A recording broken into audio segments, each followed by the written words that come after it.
देखिए, सबसे पहले तो एनडीए का सहयोगी होने के नाते मैं हमारे प्रधानमंत्री आदरणीय नरेंद्र मोदी जी का, माननीय वित्त मंत्री जी का विशेष तौर पर धन्यवाद करूंगा कि जिस विकसित देश को बनाने की सोच के साथ हम लोग आगे बढ़ने का हम लोग प्रयास कर रहे हैं, उसको मजबूती देने वाला ये बजट है। जहां इस बजट में अमीर और गरीब के बीच की दूरी को कम करने के प्रावधान दिए गए हैं, गांव और शहर के बीच की दूरी को कम करने का इसमें जिक्र किया गया है, युवाओं का, महिलाओं का,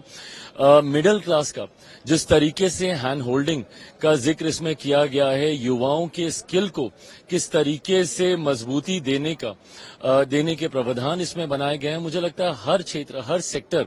को ये छूने वाला ये बजट है। खास तौर पर मेरे लिए, जिस मंत्रालय से मैं आता हूं, मेरे लिए ये एक ज्यादा खुशी की बात है कि निफ्टेम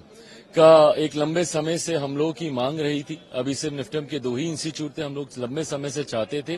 कि निफ्टेम जिस तरीके से युवाओं को प्रोत्साहित करने का, उनको बढ़ावा देने का कार्य कर रहा है, मांग थी हम लोग की लंबे समय से। बिहार में अब एक और निफ्टेम खुलने जा रहा है, ये हम लोग के लिए खुशी की बात है। और साथ ही में मखाना, जो कि पुनः फूड प्रोसेसिंग में ही आता है और उसका सबसे ज्यादा उत्पादन बिहार में होता है, उसका मखाना बोर्ड बनाने का जो जिक्र किया गया है, उसके लिए भी मैं बिहारियों की तरफ से माननीय वित्त मंत्री जी का विशेष तौर पर मैं धन्यवाद कहूंगा। जिस तरीके से बिहार में इंफ्रास्ट्रक्चर डेवलपमेंट का जिक्र किया गया, एयरपोर्ट्स,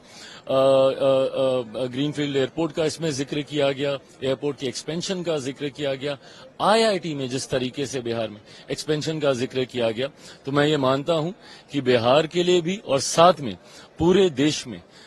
जिस तरीके से अपेक्षा, इवन अगर आप टैक्सेशन में भी देखें, टैक्स सेक्टर में भी अगर आप देखें, जिस तरीके से नए टैक्स स्लैब्स ने ज्यादा कमाई हर व्यक्ति के हाथ में बचे, इस सोच के साथ इन स्लैब्स को तैयार किया गया है, तो मैं मानता हूं कि ओवरऑल ये एक बहुत ही खूबसूरत और मजबूत बजट है।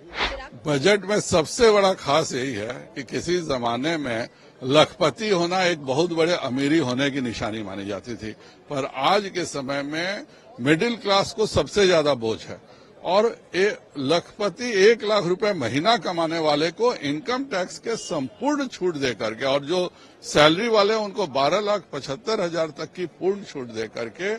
जो मध्य वर्ग का ध्यान रखा है, वह भी ऐतिहासिक है। और इस बजट में बिहार, जो कि सबसे पीछे छूटा हुआ राज्य है इस देश में, उसके विशेष ख्याल रखा गया है। चाहे वह उसके इरिगेशन प्रोजेक्ट हो, चाहे वह ब्राउनफील्ड एयरपोर्ट के प्रोजेक्ट हो, चाहे किसानों का मखाना प्रोजेक्ट हो,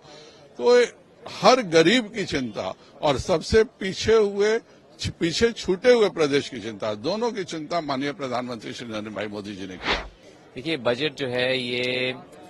मिडिल क्लास के लिए बहुत अच्छा है, जिसमें जो रियायतें दी गई हैं टैक्स को लेकर के, इनकम टैक्स को लेकर के, उससे मैं समझता हूं कि आज पूरे देश के अंदर एक खुशी की लहर होगी। और इसके अलावा